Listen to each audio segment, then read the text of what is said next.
Good evening, everyone. Welcome to the New Ways of Working live series.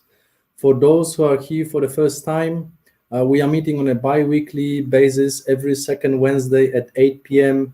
Central European time. So if you are here for the first time, you might want to actually sign to the YouTube channel that all the content from today and also the previous lives are stored. You might want to subscribe if you want to get additional notifications about the new content. My name is Bart, and on a daily basis for years now, I lead, run, change, develop, transform, build teams and departments. I do this both on using classical ways, but also as well the agile ones in a mixture. So today's topic, agile and agility. Why? There are three main reasons. Firstly, agility and agile as such lands under the umbrella of the new ways of working. Secondly, since I started since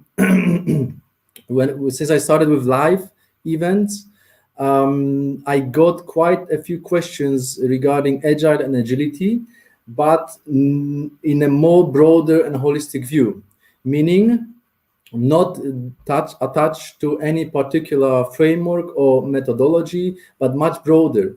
Actually, what it means, agility. What is the value of it? Is this acceptable, needed in my business context, right? Also, what it means to be agile, to act agile, right? What I also decided to bring today on the table in between the words are the myths which are related with agility, and there's quite a few of them. So what is being said, what I hear quite a lot is that agile is the best way to handle projects, that it's reserved for IT. What I hear a lot also is that agile means no planning and no documentation, or is mostly about iterations and stand-ups.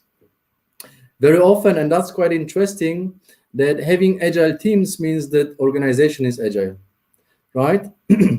And last but not least, the myth number 7, which I hope for a discussion today, that agile organizations have faster decision process.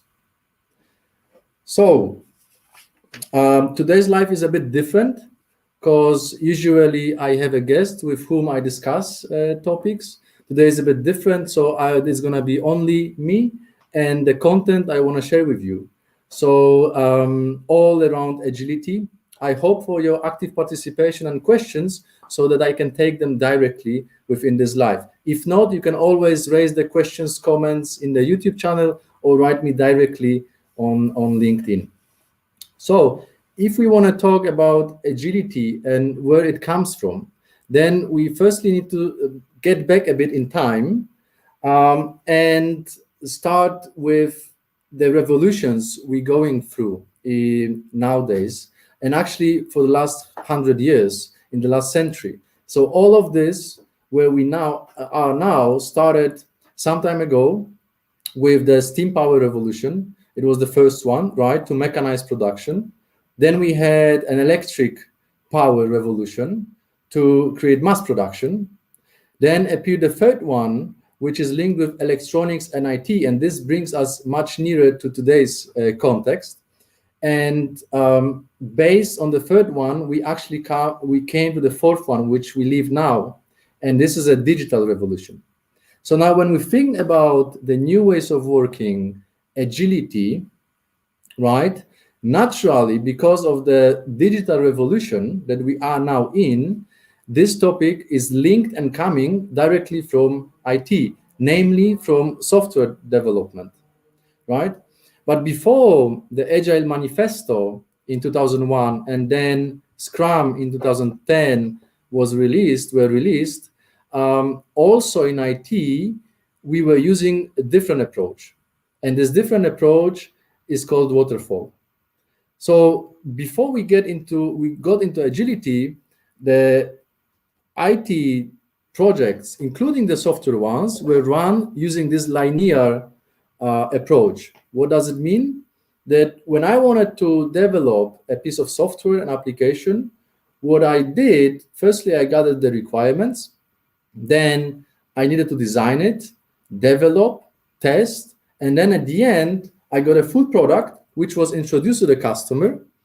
And only at that time, the value was shown to the customer, right? What does it mean? It means that during the process of development, customer was not part actually of the project. Meaning, if the project ran for months and it happened in IT in the past, or even years, with the time, the requirements of the customer might have changed, and the application or software we developed might be already old, right? So not fulfilling the demand and requirements of the customer, right? Knowing this, coming from this knowledge and experience, in 2001, the Agile Manifesto came to life. And what was it saying, actually? Couple of things. Firstly, that having a plan is good, but we might want to adjust it on the way to respond to our change, right? Having a contract with the customer is great on one side, but what's more important is to have a customer on the same page during the project. So to have, for instance, feedback loops with the customer, right? Moreover, individuals and interactions are actually clue to success.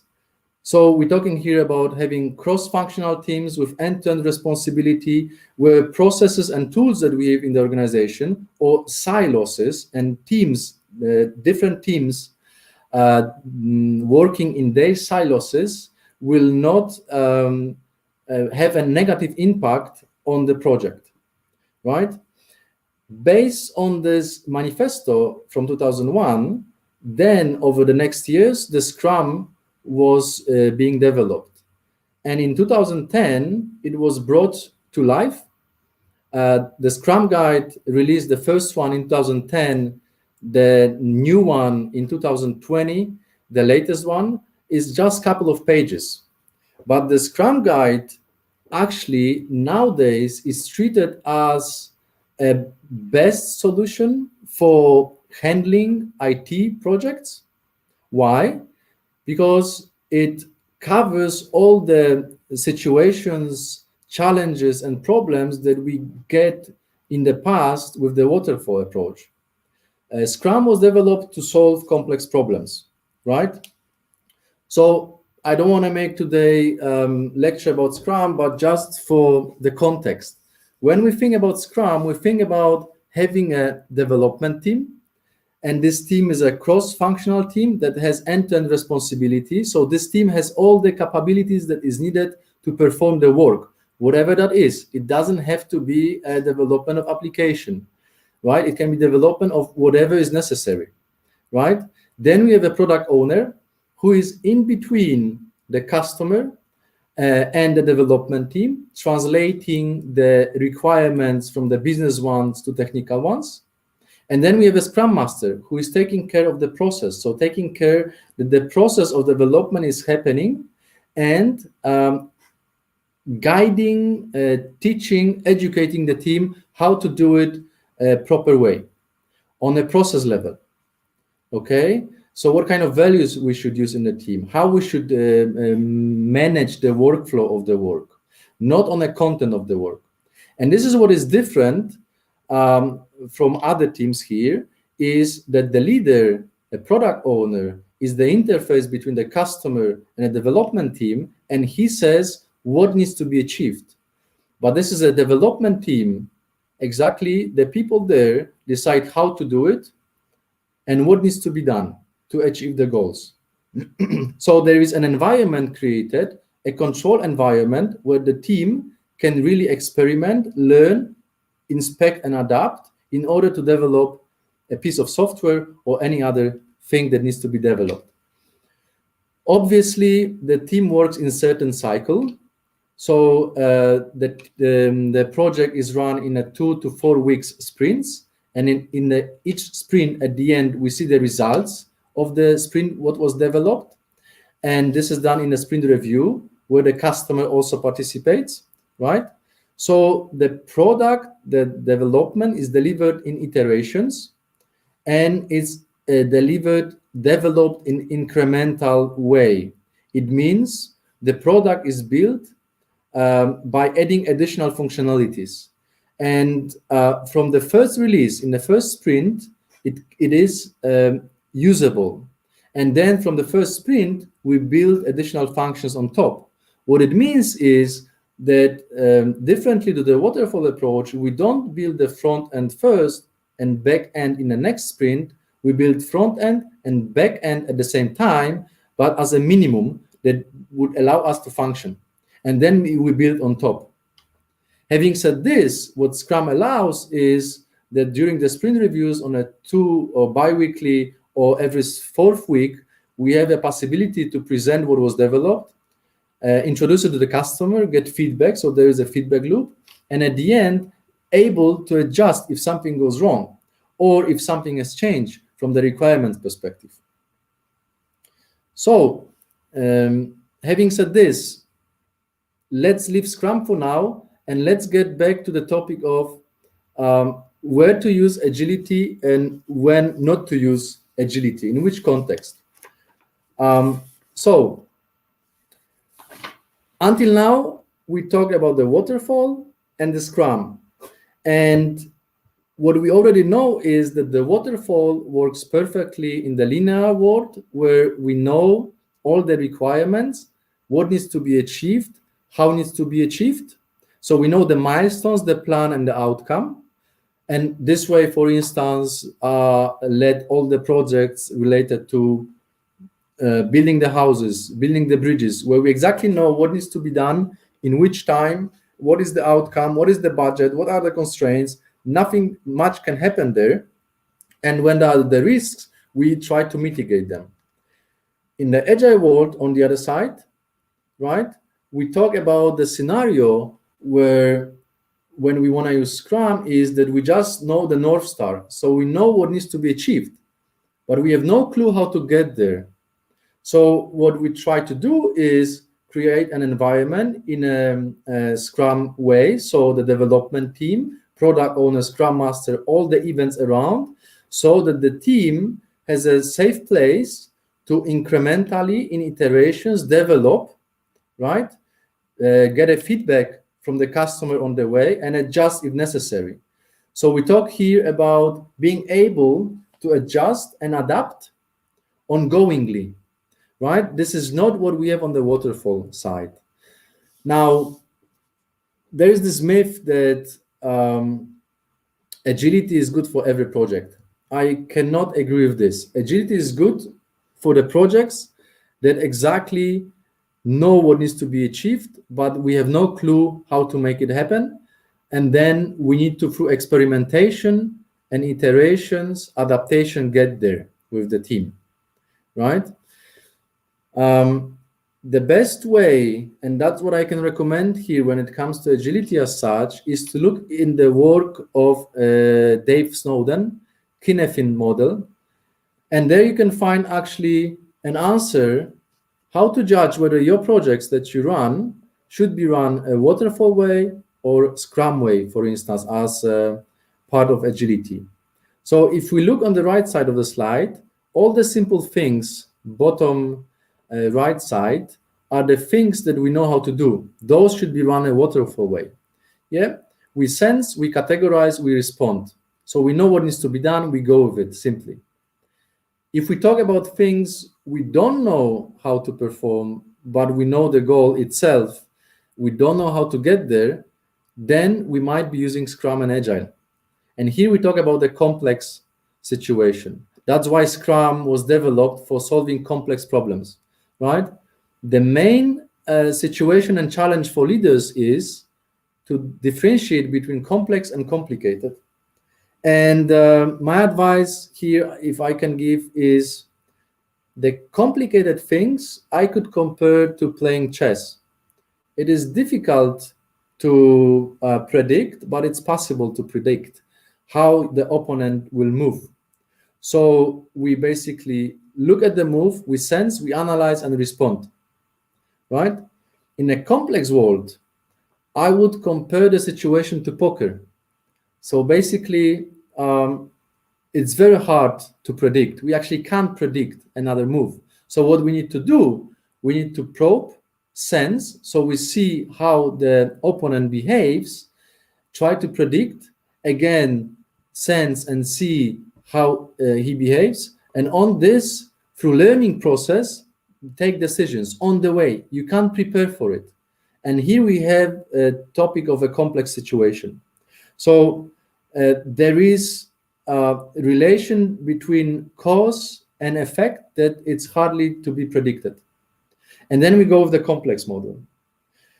So till now, I actually talked mostly about IT projects, where this is all coming from, and about the mechanics of Scrum and how to categorize your project. But to be very honest, agility is much more than just mechanics. If we want to really go into agility, we need to think about the values. So if we look into the Scrum, we have a couple of values used there to describe what behaviors are expected and required. So let us maybe shortly look into this. So here we have such values as courage. For instance, the courage to say your opinion, the courage to say your opinion even if you talk to people that are hierarchically in your organization higher, right? We have a value of commitment. So it means that I know my goals, right? And I also know the success criteria of my work, right? The value of focus. So I focus on my task, I deliver it, and once it's done, I take the next one, right?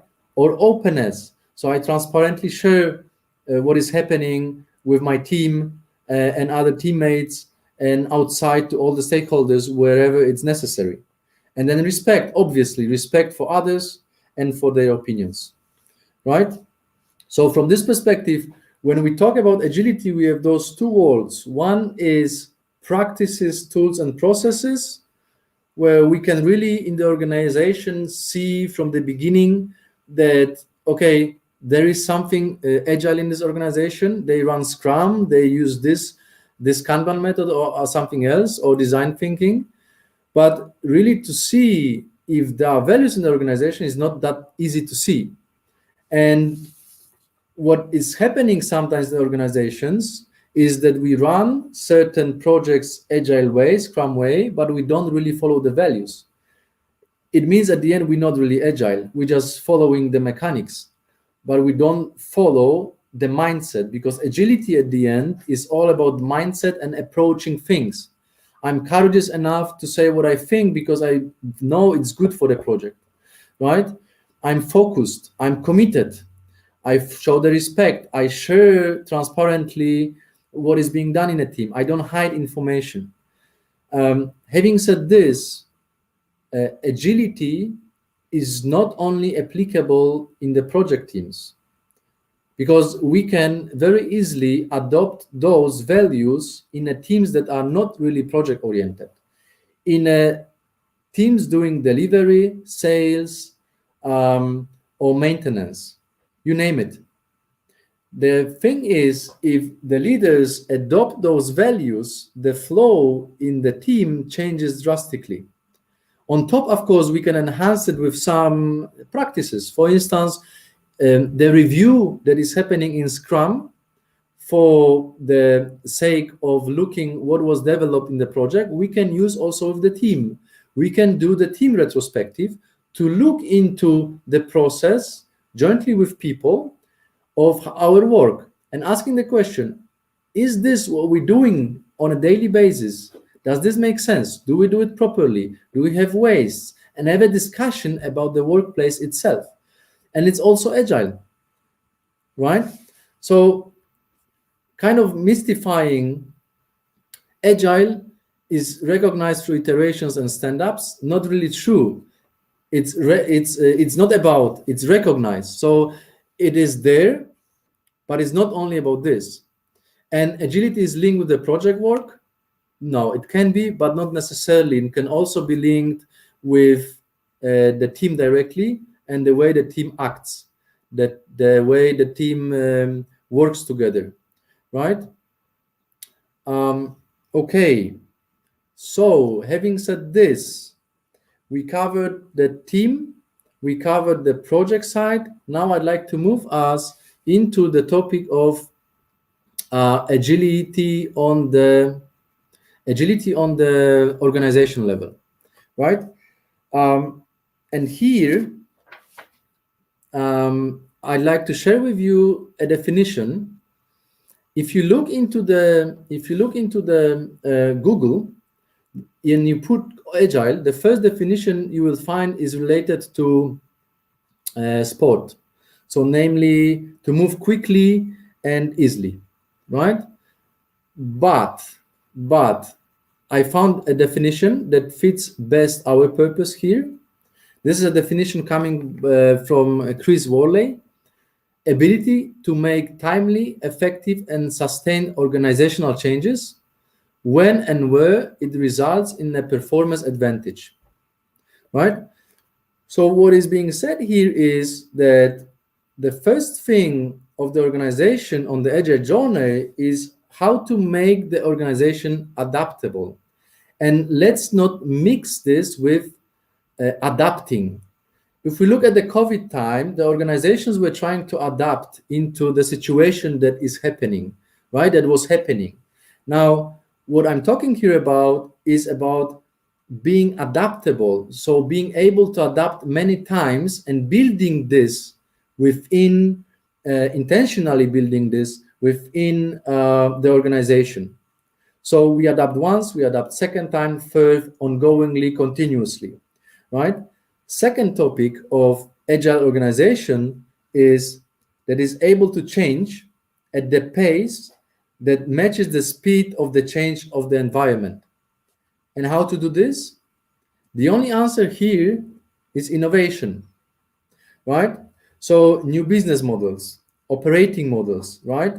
And once innovated, so we have something great and the market is buying it, going to directly in the next cycle of innovation, not stopping there because we have a great market share and we are happy with ourselves, right? So when we talk about agile organizations, and this definition says it nicely, we have to, from one side, concentrate on the current performance.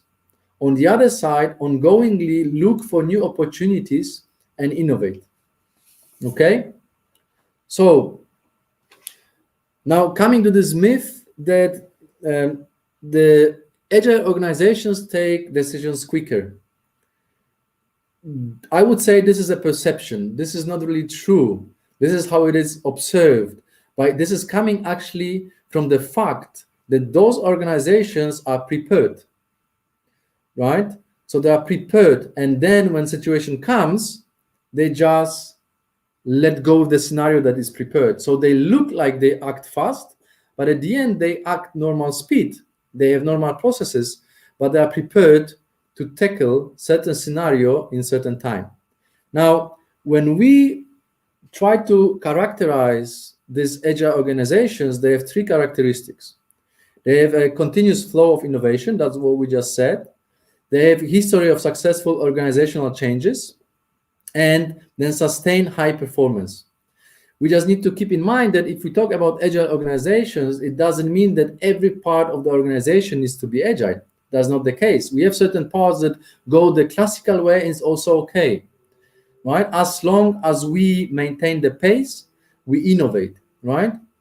So what Chris Worley is saying, and I find it very true and correct, and this is based on the surveys performed, that to enable agility, we need to start with having good management capabilities, having capabilities in place, and agility routines.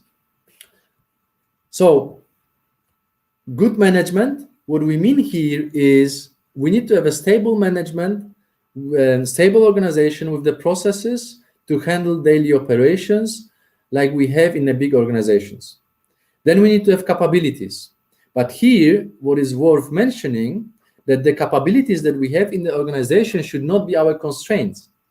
So for instance, if the new technology comes and we have certain specialists in the organization, that it doesn't constrain our way we operate or the sector in which we operate, we need to reshape the capabilities, right? And then last, and I guess most important in the context of agility, are the routines. And here we have 4 of them, and let me maybe spend a couple of minutes on them.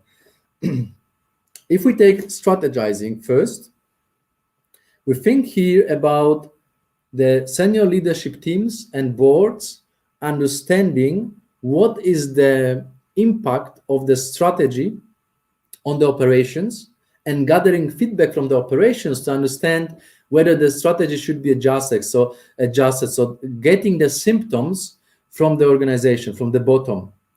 That is all about strategizing. So having the checking the pulse check of the organization the whole time.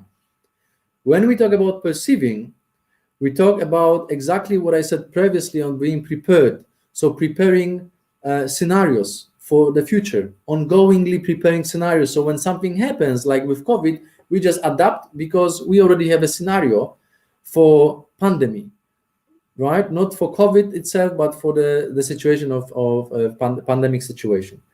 If we talk about testing and learning, we talk about having these innovation cycles that I mentioned about. So experimenting ongoingly, having the space in the organization that is allowed to experiment, learn, test till success. Once we have success in a sense of new product, service, we don't stop, we continue with the development till the next stage we have something new, and again and again. So these routines help us actually to decide and give us direction from the system perspective when we should start with the change. They tell us what to change and when to change. So much easing the situation around adjusting, adapting to the environment. Okay, now I want to share with you one more thing related to adaptation. Maybe before I go there, how to adopt this? Maybe 2 sentences about this, because it's easy to say like we should have it in the organization. Apparently, when it comes to Scrum and all the initiatives on the team level, we can do it bottom up. So we can create a team with allowance of our leaders, mid leaders, to experiment and make a cross-functional team related or linked with particular value that we want to develop, and see how this goes. If then we have a binary organization, fine, we can continue and make a growth there in a new way of working using Scrum where it makes sense.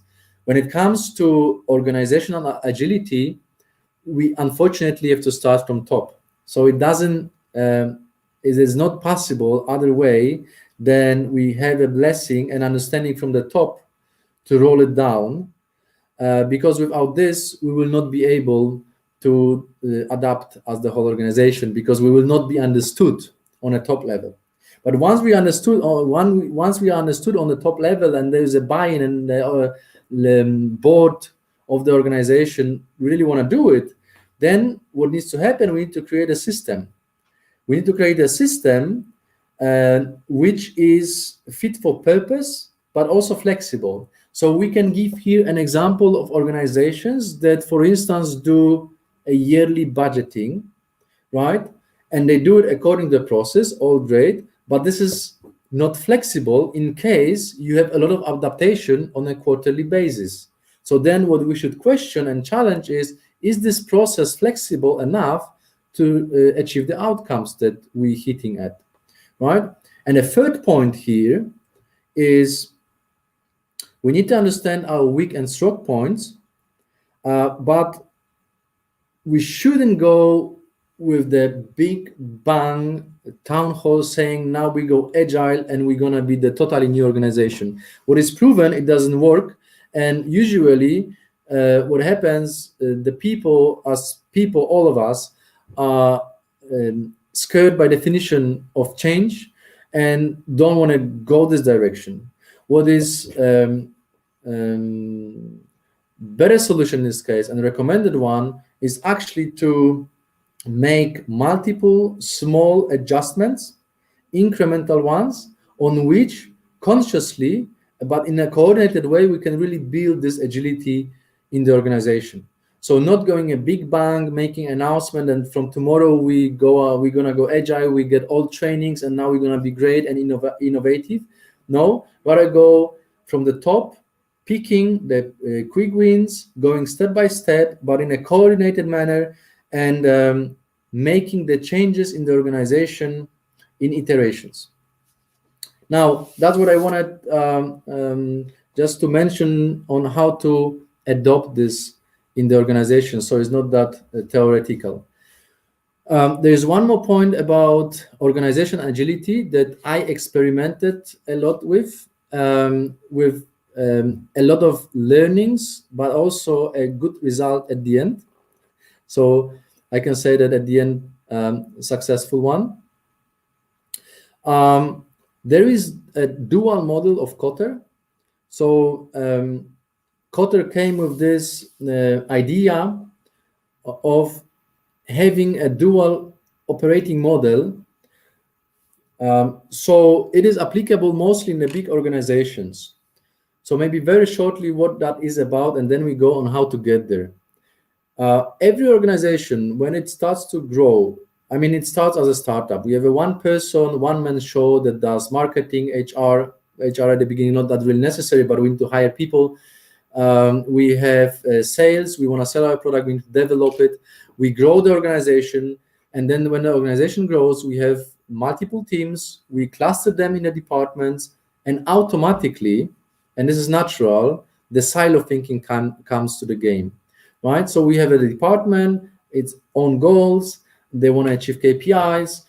And what is happening, these organizations, and we're talking here about big organizations, corporations, are in this way structured to be stable, to maintain a slow growth, to have a good quality products, to have the repetitive products, and they are designed basically there to sustain, to be stable. Now, what they lose on the way is innovation, obviously, because if we have a lot of processes, we have a bureaucracy comes to game, we have a silo thinking, everyone defends its own department, and the departments and the game is for themselves itself. So what Kotter said is, how about we try to bring a bit of this startup mindset here by creation a dual model.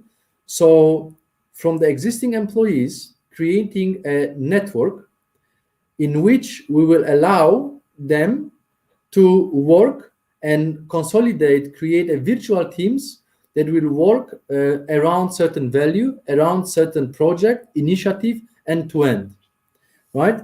So what Kotter is saying is, if you have a big stable organization and you want to innovate, try to create virtual teams of people that really want to change something in the organization, but they are stuck because of the bureaucracy, processes, and all the rest that is in a big, great organizations. So what I'm saying is not that the stable processes are wrong. No, we need them to run efficiently the business, but we need to look on how to bring innovation. And this is where is Kotter coming from. So what he's saying basically is the senior leadership team here needs to first create a sense of urgency in the organization. So how this to happen? Certainly the senior leadership team need to understand the innovation is lacking and we can't proceed any longer this way. We need to change something. So they should create opportunity statement for the whole organization. This can be linked with the mission and vision, but not necessarily. And then create a team, urgency team in the organization for the next 3 to 4 months. And this urgency team in the organization, in this silo organization, is spreading the word around the opportunity statement. What do you really want to do in the organization? What makes sense? What is our main challenge? What is our threat? Opportunity statement can be based on the threat or the real opportunity to move forward, right? And then once the rumor go around the organization, we are setting up, this can be an email or communication from the CEO or CIO or top management, that we want to create a guiding coalition team. And then the guiding coalition team is on the other side of the network and is helping to manage and support the network, right? So we have this guiding coalition body that is set up there on a yearly cadence, consisting of the regular employees, but their goal is to help to bring the network into life. And what they do, they certainly first form the vision of change and strategic initiatives. So whenever whatever there were initiatives in the organization, all of them are brought on the table, right? Reviewed, and then prioritized, and the most urgent ones supporting the opportunity statement are brought for approval to the board by the guiding coalition, and then brought to the organization. So the guiding coalition start the work, which was previously performed also by the urgency team. So trying to identify in the organization through various communication channels who might be interested in getting into those initiatives. And then starting one by one, creating small team around initiatives, developing it, and observing, obviously, how this develops in the whole organization. So usually it starts small. So we have first initiatives that the people are surprised that they can take part in. They are not coming from their teams, and they can really commit because they have certain knowledge and they have a willingness.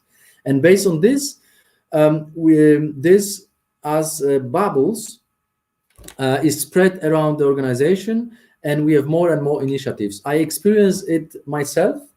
It is hard to believe, but it grew tremendously. So at the end, what has happened was that we have two parallel systems. So we have this hierarchical system when we do yearly budgets, where we do all the processes that are in the big organizations that needs to be processed according to certain standard. And then we have a second part of the network, and this is the agile network, which is around all the initiatives and volunteers acting on behalf to develop and move forward. Those are various projects that they can be very innovative, then can be not necessarily, but more standardizing the work also, but it's all run in an agile mode. And the only challenge and thing that we need to take into consideration here is the setup of relation between the leadership team, that is their disciplinary, and the guiding coalition. Once this is set up, and this is as in every team, it goes through phases, right? Through as every team when we set up. Once this is done, we can leave those two systems in the organization for a long time. Now we are in such system, it works, and from the situation where we're following standards and going according to the process, we're doing still this there, but we also have opportunity to move forward with topics that needs to be moved forward, and the people have a chance to get engaged in the topics they are really interested in. So, to sum up,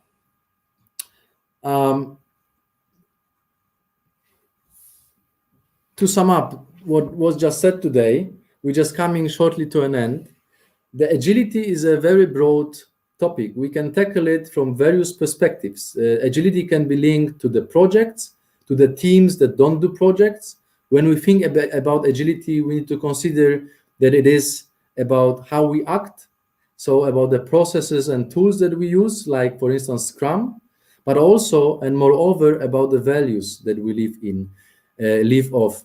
Because the values, it's about how we work, right? It's about mindset and approach. And this defines us, enhanced with the tools that we work agile way. We also talk about agility on the organizational level, which is absolutely different than the Scrum and project level. And here we talk about making organizations adaptable and being able to change following the changes in the environment.